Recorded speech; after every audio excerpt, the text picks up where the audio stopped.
화면을 보시고 하시면 좋겠습니다. 예. 네. 네, 경사하강법. 이게 그냥 계속 들으세요. 익숙할 때까지 들으시면 될 것 같아요. 너무 고민하지 마시고요.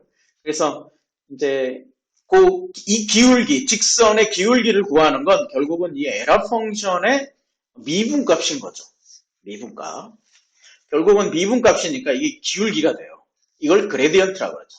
그래서 이것을 감소해 가는 것을 구해서 최적점까지 미니멈 코스트, 얘가 가장 작은 모든 점들에 대해서 가장 작은 점까지 그것을 이렇게 찾는 거죠. 요거를 학습한다 또는 피팅한다, 이렇게 좀 이해하시면 좋을 것 같아요.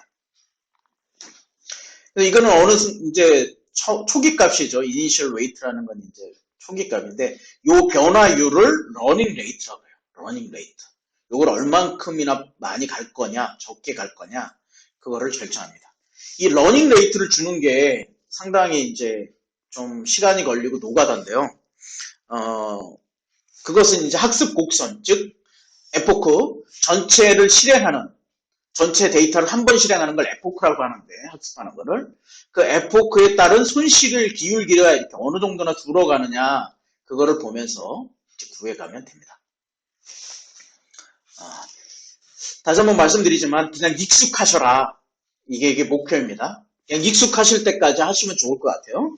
뭐 잘 이해하겠다 이거보다는 내가 익숙하고 어떤 부분은 덜 익숙한가, 요 초점을 좀 생각의 초점을 바꾸시면 참 좋을 것 같다, 이런 생각이 듭니다. 뭐 요거에 대한 수식은 좀 뭐 책을 좀 참고해 주시고요. 이거 보시면 백프로파게이션인데 뭐냐면, 이게 이제 전체 우리가 하나의 뉴런이거든요. 우리가 봤던 뉴런. 결국은 이 W를 찾는 거잖아요. W하고 바이어스 B하고 요걸 찾는 걸 목표인데, 이게 이제 이렇게 앞쪽으로 가는 거를 전파, 프로파게이션 또는 뭐 전파 또는 포패스, 진행, 뭐 이렇게도 얘기하는데요.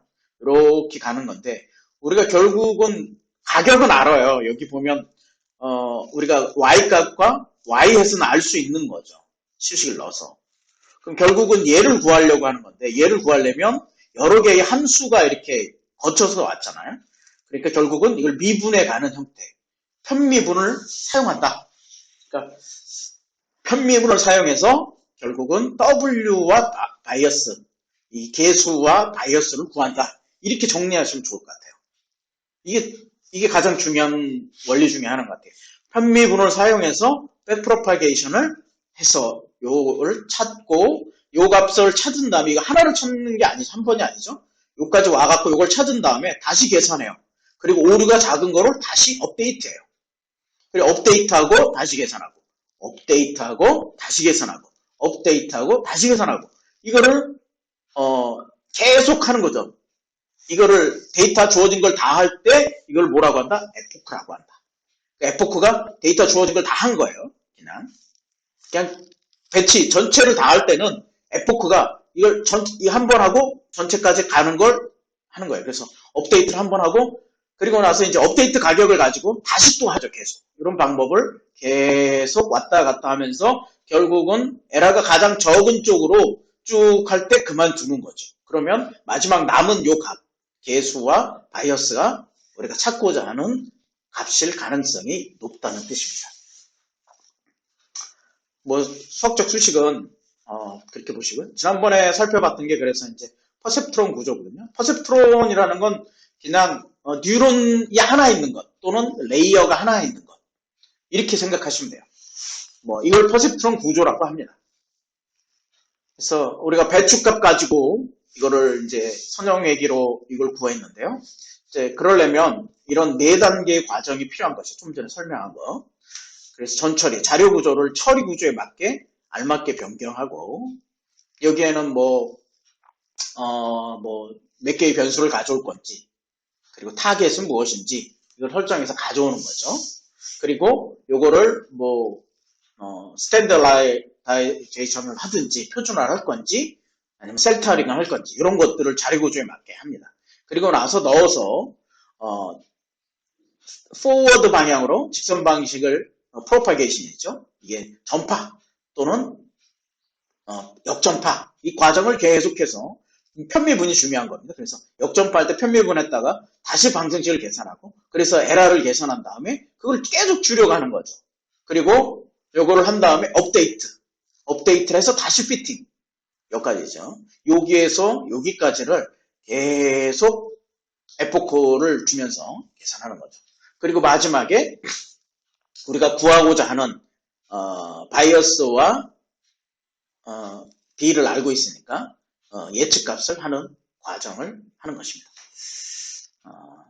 뭐 이런 과정이죠. 수식으로 되면 Y값과 트레인을 넣고 계속 규칙을 찾는 거죠. 여기서 계속 왔다 갔다 하면서 그리고 나서 이 규칙을 찾으면 이 규칙이 모델이 된다고 했죠. 그 모델 안에 우리가 찾고자 하는 데이터를 넣어서 예측을 한다. 이렇게 보시면 될 것 같아요. 이게 머신러닝에 대한 학습 전체 그림입니다. 구조 그림. 딥러닝은 이런 걸 하는데 여기에 층을 여러 개를 두는 거죠. 좀 이따 설명을 하겠지만 왜 딥러닝을 할 수밖에 없냐면 선형 데이터는 퍼셉트론 하나 갖고 돼요. 그런데 비선형 데이터 또는 논리함수로 보면 XOR는 선 하나로 안 됩니다. 그래서 그 선 하나로 안 되기 때문에 두 개 이상의 선을 그걸 연결해야 되거든요. 그래서 이게 여러 층이 필요한 거예요. 두 개 이상의 층이 필요한 거죠. 그거를 딥러닝이나 비선형 데이터를 처리하기 위해서 하는 것입니다. 나중에 또 기회가 되면 제가 설명하겠지만 우리가 왜 딥러닝, 왜 그런 레이어를 여러 개 두느냐 이럴 땐 비선형 데이터, 그러니까 한 개의 선으로 처리할 수 없는 데이터들을 처리하기 위해서 방법을 구한 겁니다. 자, 퍼셉트론 구조는 가장 기본적인 구조는 이라고 그랬죠. 뉴런이라고 그랬죠. 결국은 우리가 이 개수와 이 바이어스를 구하는 건데요. 이 코이피션트라고 하죠. 코이피션트. 단어를 알아두시면 좋을 것 같아요. 이게 사이클 런에서 제공할 때도 코이피션트를 반환해라 또는 뭐 이런 얘기가 있거든요. 그래서 이제 그 부분이 가장 중요하기 때문에 한번 외워두시면 좋겠어요. 개수, 코이피션트. 그래서 계속 이 방향으로 들어갔다가 역전파로 해서 가중치를 구하는 거죠. 이 편미분하죠, 편미분. 그렇죠. 편미분. 함수가 여러 개 들어갔기 때문에 편미분을 하는 겁니다. 결국은 정방향과 역방향을 계속해서 학습시켜서 가장 최소값의 이 웨이트와 바이어스를 구한다. 이 문제라는 겁니다. 그래서 사이클 런을 우리가 이렇게 구현을 했죠. 지난번에는 직접 돌려봤으니까요. 제가 파워포인트로 만든 이걸 보고 오늘은 다시 한번 이렇게 쭉 훑어가려고 합니다. 좀 더 빠르게. 지난번에 설명이 조금 빨랐어갖고 잘 따라오시면 좋겠어요. 첫 번째 제가 실습 파일의 첫 번째는 구글 드라이브에 연결시키는 거라고 했죠. 그러면 지금 제가 연결돼 있는데요. 여기 보시면 이렇게 연결돼 있어요. 보시면 이렇게 연결돼 있어요. 여기를 보시면 여기 이쪽 연결시킨 다음에 제가 여기 첫 부분을 아까 연결시켰거든요. 이렇게 눌러서 따라가서 연결을 시키면 이렇게 여기 보면 여기 세 번째 하나 둘 세 번째 보면 드라이브에 마운트 돼 있다 이렇게 돼 있어요. 그 마운트 된 것에 뭐 어디에 넣는다 그랬어요? 여기 보시면 콜 레버라토리 콜랩에 여기에 자료를 넣으시라고 그랬죠. 프라이스 데이터 여기 있죠. 그래서 가져올 때는 결국은 여기 보시면 가져오는 모델에서 판다스로 가져오는데요. 이 판다스 기능 포맷은 이런 포맷으로 그냥 나타난다. 그 테이블 형식으로 가져오는 건데 여기 레이블이 하나 있고 인덱스 층이 이렇게 하나 더 있어요. 이 층이. 그것만 달라요. 근데 이 라이브러리가 읽고 쓰고 뭐 전처리 하는데 굉장히 좋기 때문에 이걸 많이 써요. 여기 보시면 콘텐츠 드라이브에 마이 드라이브에 여기죠. 콜앱이죠. 여기. 그렇죠. 드라이브 마이 드라이브 여기부터 콜앱에 프라이스 데이터를 가져와라. 세퍼레이트 해가지고. 그래서 데이터에 넣으면 데이터의 형식이 이렇게 돼 있는 거예요. 그쵸? 데이터 형식이 이렇게 돼 있는 거예요. 여기에 이제 몇천 개가 있는 거죠. 요걸 이제 그대로 XY에다가 어레이 형식으로 바꿔서 그냥 넣어준 겁니다. 그러면 첫 번째 0부터 0, 1, 2, 3까지 보시면 이렇게 똑같죠, 가격이. 여기는 2010년 1월 1일. 그렇죠? 2010년 1월 1일. 그 다음에 이렇게 해서 가져와서 보여준 겁니다. 똑같이 보여주는데 행과 이 인덱스가 없는 거죠. 판다스 포맷은 이게 있고, 이것은 그냥 어레이 형식으로, 넘파이 어레이 형식으로 보여준 겁니다. 그래서 이렇게 가져온 다음에, 이게 첫 번째는 이제 텐서플로 2.0을 사용할 수 있게 하는 매직 커맨드라고 했죠. 지금 2.20인데 조금 더 RC인가? 2.1이 아니라 지금 2.2 버전으로 넘어갔어요. 이따 보시면, 여기 보시면 2.2 버전으로 오늘 보니까 실행을 해보니까 2.2.RC1 리테일 버전인데 이렇게 시작하고 있습니다. 좀 더 업그레이드를 하는 거죠. 그 넘파이를 이거는 이제 넘파이 모듈을 MP로 쓰겠다 가져와서 텐서플로우는 TF로 쓰겠다 가져와서 이 모듈을 가져올 때 임포트로 쓴다고 했죠. from은 조금 더 구체적인 주소라고 그랬어요. from에서 임포트를 해야 되는 거죠. from은 그래서 임포트로 가져온다 모듈은 그냥 이렇게만 아시면 될 것 같아요. 세 번째는 이제 맵플롯 라이브러리 pyplot 모듈을 가져와서 plt로 쓰겠다. 이렇게 다 임포트를 해야 됩니다. 요거는 판다스 포맷을 pd로 쓰겠다. 그래서 여기서 보면 뭐라고 돼 있어요? 읽을 때 나중에 이제 pd로 시작할 수 있어요. 판다스 쓰면 여기 보시면 데이터를 그냥 리드만 했는데요. 요 전체를 리드 CSV로 가져온 거죠. 리드 CSV 모듈을 가져온 거죠. 구체적인 주소에서. 그래서 리드 CSV를 뭐 as하고 rc로 쓰겠다. 그럼 rc로 쓰면 돼요. 여기다가. 근데 as를 안 썼기 때문에 그냥 그대로 리드 CSV를 가져오는 거죠. 그 형식은 요 펑션 안에 이렇게 들어갑니다. 문자열과 요거는 거기로 들어갑니다. 이거는 컨트롤 누르고 여기 함수를 눌러보면 헬프가 나온다고 했죠. 아마 실습 해보신 분은 제가 무슨 말인지 아실 수 있을 것 같아요.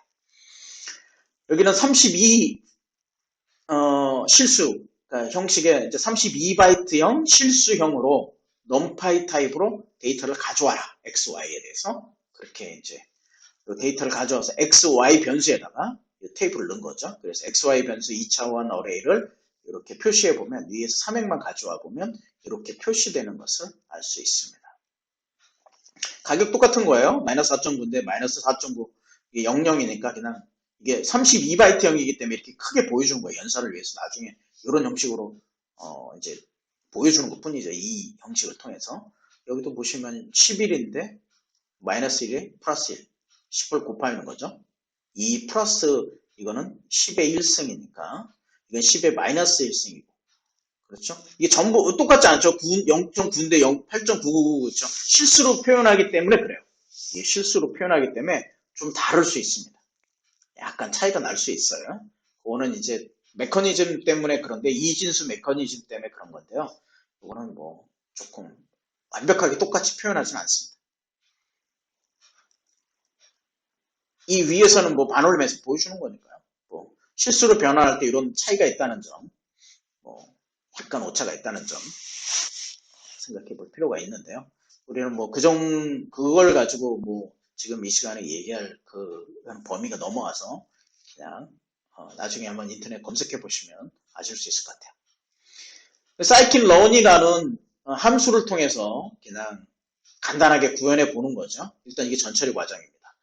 scikit 모듈 셀렉션에 그 주소죠. from이죠. 그래서 train test split 모듈을 갖고 오는 거죠. 그러니까 모듈을 뭐 8대2로 나눈다. 나눌 때 요걸로 분명히 씁니다. 이 모듈을 간단하게. 이 보면 이제 그래서 가져온 아까 XY죠. 데이터에 앞에 앞에 행은 다 가져오고 특성은 1에서 마이너스 1까지만 가져옵니다.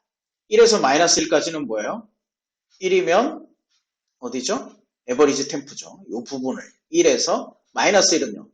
요거의 요 앞에 그쵸? 마이너스 1이니까 요거 요 앞에 사실 마이너스 1을 가리키는 거는 그렇지만 슬라이싱에서는 요 앞에까지라고 그랬죠? 그렇죠? 요 앞에 그렇죠? 그래서 요 4개의 변수를 가져와서 어디에다 넣냐면 x에다 넣는 겁니다. 요 4개의 변수를 가져와서 x에다 넣는 거죠. 하나 둘 여기 보시면 다시 판다스코 및 보기 좋으니까 하나 둘 셋 4개 가져와서 x에다 전부 넣습니다. 행은 그대로 갖고 오고 y도 그대로 갖고 오는데 뭘 가져오냐면 마이너스 1만 가져옵니다. 슬라이싱이랑 인덱싱은 틀리다고 그랬죠. 기억하셔야 됩니다. 그걸 모르시는 분은 제 강의 좀 더 그 슬라이싱 인덱싱을 주로 잘 보시면 이해 가실 거예요. 슬라이싱은 그 앞에까지 가져오지만 인덱싱은 그 자체를 가져온다 그랬죠. 그래서 요 프라이스 요거를 y 데이터로 가져오겠다는 겁니다. 요게 타겟 데이터 다른 말로 하면 요게 트레이닝 데이터 타겟 데이터를 y로 가져오겠다는 거죠. 그렇죠? 여기 4개를 트레이닝 데이터 이걸 타겟 데이터 그냥 익숙할 때까지 그냥 보시면 돼요. 이렇게 이런 모델로 쓴다. 뭐 굳이 이해할 부분은 아닌 것 같은데 제가 다시 한번 설명하는 거죠. 예. 이거 보시면 이거를 사이클런에서 8대2로 나눌 때 이런 형식으로 하나 둘 셋 4개 이건 언패킹이라고 그랬죠. 이게 이제 반환을 해줘요. 이렇게 반환해 주는 겁니다. 트레이닝 테스트 스플릿 이 함수를 쓰면 트레이닝 데이터를 넣고 타겟 데이터를 넣고 사이즈 몇 대 몇으로 나눌 것인지 사이즈를 넣으면 여기 있는데 사이즈인데 0.2라고 그랬죠. 테스트 사이즈를 0.2 부분으로 요게 0.2 때 X 테스트가 0.2 나머지는 0.8이겠죠. X 트레인 5를 그쵸? 나머지는 0.2고 테스트는 0.8로 이렇게 전부 언패킹해서 하나 둘 셋 4개로 나눠줍니다. 랜덤 스테이트는 뭐 42는 그냥 고정이에요. 항상 이제 요 부분을 쓰면 항상 요렇게만 똑같은 부분으로 나눠집니다. 요 부분을 랜덤 스테이트 번호를 바꾸면 그 데이터가 섞일 수 있어요. 다르게 가져올 수도 있습니다. 그거는 뭐 이제 그냥 표시인데요. 어쨌든 그냥 그렇게 이해하시면 될 것 같아요. 요거 안 써도 되고요. 그냥 테스트 뭐 요까지만 쓰셔도 될 것 같아요. 그러면 8대2로 나눠지는데 어떻게 하냐? X 트레인과 X 테스트로 8대2 Y 트레인과 Y 트레인 올과 Y 테스트로 8대2로 80대 20으로 나눠줍니다. 여기에 이게 만약 이제 그 나눠지는 게 너무 격차가 될 수 있어요. 우리 프로그램 같은 경우는 이제 격차가 생겨요. 뭐냐면 위에 부분이 8대2로 나눠져서 Y X 밸류가 좀 뭐라고 할까요? 에러 곡선을 보면 훨씬 높이 위에 있어요. 근데 이게 만약 0과 1로 이루어지면 스트래티파이 해갖고 고정 비율로 8대2로 가져올 수 있어요. 그 격차 없이. 이거는 이제 뭐 로지스틱 판별 분석에서는 이게 스트래티파이 옵션을 쓰면 그대로 그런 분포와 상관없이 가져오는 걸 알 수 있어요. 그럼 똑같은 분포대로 가격의 분포대로 8대2로 나누는데 가격도 비슷한 걸로 나눠줍니다. 근데 이제 우리 거 같은 경우는 그게 이제 이진 분석이 아니기 때문에 스트래티파이 Y를 쓰면 에러가 나요. 이렇게 이제 또 밑으로 보면 여기서 이렇게 똑같이 한 번 더 하는 거죠. 모델 검증을 위해서 8대2로 다시 밸류로 다시 나눕니다. 엑스트레인을. 왜 이렇게 하냐면 이게 튜닝을 하는 거예요. 테스트까지 하고 나서 하면 좋은 성능을 보여주는 모델인지 아닌지 잘 모를 수 있어요. 따라서 튜닝을 한 번 더 하고 나서 완전 마지막 테스트를 한 번 더 하는 거죠. 테스트 과정을 2번 정도 더 하는 거죠. 그래서 테스트를 마치면 튜닝까지 한 상태에서 과적합이 됐는지 아닌지 새로운 데이터를 가져와서 또 봐야 되잖아요. 그렇죠? 이 테스트에 이렇게만 나누면 처음에는 우리가 이렇게만 쓰는데 이렇게만 8대1로 나누면 요 우리가 트레이닝 할 때 X 테스트에 대해서만 과적합이 오버피팅이 될 수 있어요. 그러면 이게 오버피팅 됐는지 안 됐는지 새로운 데이터를 가져와서 봐야 되거든요. 그래야 비교해봐야 알죠. 모르는 데이터를. 그렇죠. 그러면 과적합 됐는지 안 됐는지를 보려면 새로운 데이터를 가져오는데 없어요. 이렇게 끝나면. 그래서 다시 엑스트레인 여기에 나오는 데이터를 8대2로 나누는 요거를 다시 밑으로 가져와서 여기 보시면 여기 다시 이렇게 가져오죠. X자리. 그리고 Y트레인 5를 가져와서 요 X트레인 5과 Y트레인 5를 다시 80대20으로 나누는 거예요. 그래서 검증을 하고 과적한 문제를 바라보면서 여기서 보면 요걸로 갖고 테스트해보면 여기에 너무 과적합돼 있으면 요걸 줄이는 거죠. 튜닝하면서. 다시 말하면 학습도를 줄여서 학습하는 것들을 좀 바꾸어서 좀 과적합을 피하게끔 모델을 만드는 겁니다. 그리고 나서 요거 X테스트를 해보면 X테스트의 러닝 요 곡선이나 여기를 보면 X테스트의 값을 보면 과적합을 안 됐구나 이걸 알 수 있거든요. 그래서 테스트 셋으로 이렇게 두 번으로 나누는 거죠. 그리고 그 나누는 이제 그거의 쉐이프를 보면 보시면 X와 Y는 처음에 갖고 왔던 X와 Y는 2922개잖아요. 그렇죠. 여기도 당연히 Y 타겟도 2922개겠죠. 여기 보면 Y 쉐이프가 이렇게 돼 있잖아요. 그렇죠. 1차원 리스트 어레이로 이렇게 들어와 있습니다. 그렇죠. 그래서 이렇게 보시면 전체 개수가 이렇게 되는데 나누고 나서는 어떻게 되느냐면 이제 요거를 나누고 나서는 여기 보시면 저쪽에는 안 나타나 있는데요. 여기 보시면 이렇게 나누고 나서는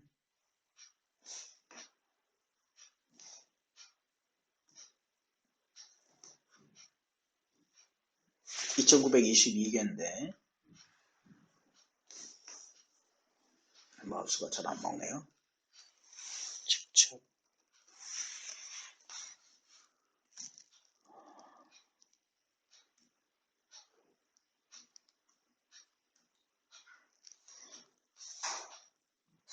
이 트레인 데이터를 보면 80대20으로 나눴기 때문에 2337개 되죠.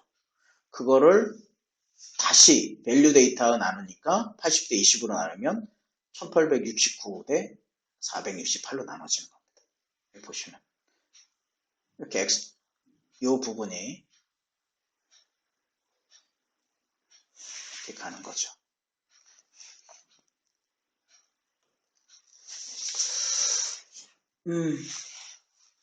나눈 거를 가지고 사이킨 모델 런, 리니어 모델, 사이킨 런의 리니어 모델을 지원하는 리니어 리그레션, 선형 회귀라는 그 모듈이 있어요. 그걸 LR로 쓰겠다는 거죠. 이걸 안 쓰면 이거 전체를 여기다 쓰시면 돼요. 리니어 리그레션. 그래서 LR로 표시해서 피팅, 보통 피팅이라고 하는데요. 피팅 함수에다가 LR 밑에 LR은 이제 클래스인 거죠. 거기에 이제 비행적 특성을 가진 변수들이 있겠고요. 그 다음에는 두행적 특성을 가진 함수들이 있겠죠. LR 밑에 함수 피팅. 여기 LR을 컨트롤 눌러서 그래서 보시면 컨트롤 눌러서 지난번 했으니까요. 좀 빠르게 넘어갈게요. 컨트롤을 눌러서 보시면 여기 오른쪽에 이제 어떻게 들어가는지 요 옆에 함수 인자를 어떻게 받는 것인지 설명이 나와요. 그래서 피팅에 X트레인과 Y트레인을 넣고 피팅을 하면 계속 여기서 아까 전파와 역전파를 계속하면서 결국은 그 로스를 줄여가면서 모델로 갖고 오는 겁니다. 그럼 모델이 완성됐기 때문에 모델에는 보통 프리딕트라고 해서 이렇게 실행 이게 전파 함수죠 사실은. 그렇죠. 포패스랑 우리가 만든 포패스랑 비슷한데요. 전파 함수에다가 밸류를 넣으면 나옵니다. 그러면 얼마나 값이 요 프리드하고 y햇하고 y 밸류하고 값을 비교해 보면 되겠죠. 그래서 모델 튜닝 얼마나 나오는지 알 수 있습니다. 그래서 이렇게 이거 사이킨 러너 쓰시면 여기 개수 코에피션트 요건 개수죠. 하나 둘 셋 넷. 요건 인터셉트는 바이어스입니다. 이 바이어스 그러니까 W와 B를 구한 거예요. 그렇죠. W와 B를 구한 겁니다. 아, 여기 있네요. 여기를 컨트롤하고 누르면 이렇게 헬프가 나와요. 그래서 여기에 들어가는 거예요. 인터셉트를 사용할 것인지, 바이어스 양을 있는지 없는지, 노멀라이즈 할 건지, 그렇죠. 정기 분포화 할 건지, 이 자체를 카피할 건지, 이런 옵션들이 있어요. 여기 보면 설명들이 나옵니다. 이렇게 해서 이제 그걸 시각화 표현을 좀 한 거죠. 여기는 Y 밸류하고 프리딕트 가격이 적죠. 훨씬 범위가. 그렇죠. 이상값들을 빼니까. 여기는 Y 밸류 이런 이상값들이 있어요. 그렇죠. 이상값들은 분포 중에 몇 개 안 되잖아요. 근데 이것까지 다 표현하지 않는 거죠. 여기 보시면 이건 시각화 문제 다루겠지만 피겨 사이즈를 이게 5대5로 정방향으로 만들겠다. 이렇게 하는 거고요. 그 다음에 스케터 3포도, 산점도 또는 3포도, Y 밸류하고 Y 프리드. X는 Y 밸류, Y는 프리딕트로 쓰겠다. 그리고 X 레이블을 여기다 Y 밸이라고 주고 Y 레이블에 프리딕트라고 쓰겠다. 그래서 이걸 표현하라. 이런 셀 안에다 표현하라. 이런 식으로 하면 이렇게 표현이 된 겁니다. 그러면 이제 얘는 최저 값을, 우리가 한 모델은 Y 밸류의 기준으로 그 검증 셋으로 했을 경우에는 약 2,800원부터 약 4,000원 미만의 것으로 예측해 주는 거죠. 거의 이 부분의 80% 내지 90% 정도가 여기 안에 있죠. 이렇게 보면 산점이. 그렇죠? 이 안에 8, 90% 안에 들어온다는 뜻입니다. 데이터를 출력해 보고요. 이거는 이제 아까 얘기했던 나눈 데이터의 쉐입 2,900을 이렇게 더하면 이게 2,900 얼마 되겠죠. 585로. 그렇죠? 그리고 요거를 다시 검증으로 나누면 2,300, 두 개를 더하면 2,337이 되겠죠. 그렇죠? 1,869 더하기 468은 계산해보지 않아도 알 겁니다. 그 다음에 이제 예측 값을 얻기 위해서는 거기에다가 이제 왜 이렇게 해보냐면 여기에 4인 거를 알기 위해서 그런 거예요. 왜 이거 했냐면. 왜냐면 어떻게 그 가격을 넣어야 되는지, 몇 차원을 넣어야 되는지 알기 위해서 그런 거거든요. 2차원 함수로 여기가 가격이 4개 있는, 안에는 열을 이렇게 4개 있는 걸로 넣어야, 여기 보시면, 그렇죠? 2차원 함수죠? 2차원 함수인데, 여기 보면 첫 번째 하나밖에 없는 거죠. 2차원인데, 하나밖에 없죠? 그 안에 열이 4개 있는 거죠. 그래서 1,4로 표현되는 거죠. 요거는 이제 넘파이 어레이를 좀 보셔야 됩니다. 그래서 제가 다른 거는 강의 안 했는데 넘파이 어레이를 자세히 강의했어요. 그 이유는 계속 이 들어가는 데이터의 모습, 쉐이프를 알아야 결국은 뭐 가격을 구할 수 있어요. 이렇게. 이거는 뭐 받을 수도 있죠. 뭐 get함수로 해서 요 함수의 가격들 4개를 받고 그거를 이런 형식으로 넣어줘야 돼요. 결국 여기에 모델 A에다가. 이 안에 프리딕트 안에 들어갈 A의 자료 구조가 요런 2차원 함수로 구조되어 있기 때문에 이게 한 2차원 함수의 그 구조를 가지고 여기다 넣어줘야 이렇게 예측값이 나와요. 그렇죠? 그게 이제 4,1이잖아요. 어떻게 보면. 여기 우리 들어가는 건 1,4지만 이 4,1이거든요. 우리가 왜냐하면 여기 보시면 코이피션트하고 개수하고 여기 보시면 개수가 4개고 여기는 이제 여기 이제 상수항 하나잖아요. 요게 4개가 있잖아요. 그렇죠? 4,1이잖아요. 그래서 4개랑 곱하면 하나의 값을 우리가 얻기 위한 요 3,092원이라는 가격이 나오는 거죠.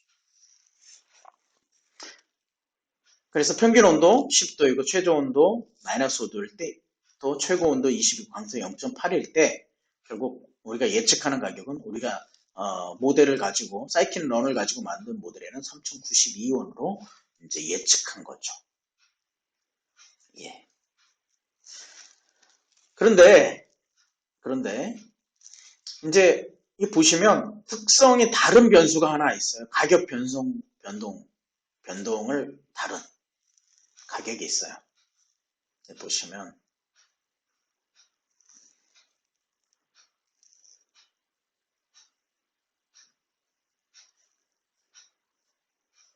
아, 여기 보시면 이렇게 시각화, 변수들의 가격 분포를 시각화를 했어요. 어, 이제 이게 박스 플롯으로 시각화한 건데요. 박스 플롯이 있다. 제가 좀 말씀드리겠습니다. 박스 플롯으로 시각화를 했는데 여기 보면 가격이 2배 이상 차이가 나잖아요. 이렇게 변수가. 물론 대부분의 이제 이 네 번째는 이제 그 강수량인데요. 대부분의 그 가격 뭡니까? 가격 데이터는 분포는 요 밑에 거의 분포를 해요. 그래서 사실은 뭐 큰 변동성이 없어요. 그럼에도 불구하고 이 가격 차이에 의해서 계산은 어마어마해요. 어마어마해져요. 왜냐하면 우리가 다루는 게 배추값이 1000단위잖아요. 근데 1000단위를 스퀘어를 갖고 그러니까 그 평균 제곱법을 가지고 저기 뭐죠? 그 로스트 펑션을 갖고 있단 말이에요. 에라 펑션을 갖고 있단 말이에요. 그래서 가격을 계산할 때 뭐 10의 8승 이상 나와요. 10의 8승 이상 나오는데 요 가격 차이가 0부터 45 안에 들어온 게 아니라 100이 넘어가는 놈들, 100까지 이런 놈들이 생기면 어마어마한 이쪽으로 평균 이동이 되겠죠. 그래서 우리가 선형회계라는 건 그 평균값에 굉장히 민감하게 반응해요. 그럴 수밖에 없잖아요. 정비분포가 이제 거의 평균값에. 그러니까. 그래서 요거를 어느 정도 분포를 낮춰줄 필요가 있어요. 분포를. 그거를 센터링하거나 표준화한다. 이렇게 얘기해요. 그럴 필요가 있거든요. 그러니까 이렇게 변수들의 가격 차이가 너무 많이 나는 것들은 좀 우리가 표준